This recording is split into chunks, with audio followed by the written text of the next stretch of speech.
L'UMP,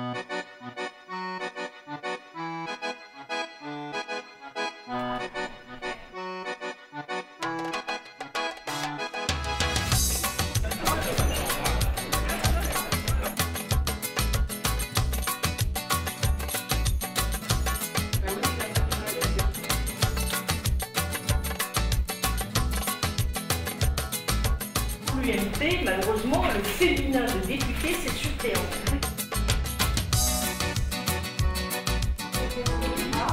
Dans l'intitulé du sujet, ce que veulent les femmes, c'est le titre de cette première table ronde.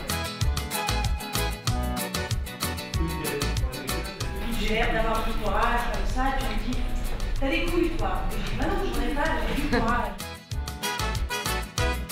Mais moi j'aime les femmes depuis toujours, hein, depuis que je suis tout petit.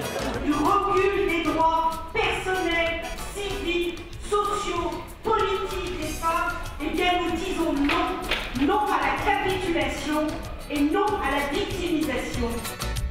Les premières à souffrir de cette situation, de l'enfermement, de la relégation, c'est tout de même les femmes. Et j'espère que toutes les femmes sont féministes et que tous les hommes vont le devenir.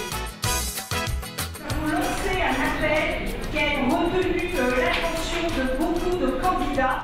La représentation politique des femmes est si faible en France que nous sommes au 61e rang.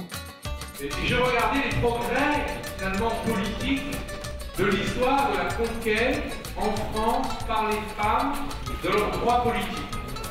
Et finalement, je me dis que nous sommes très en retard par rapport à de nombreux pays.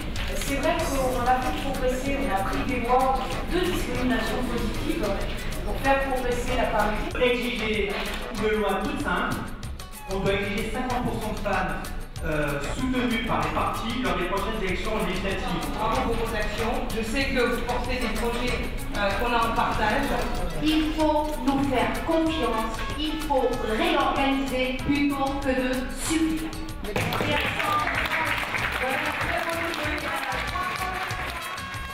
Ça a été le parcours du combattant depuis 18 ans, d'essayer de faire des films.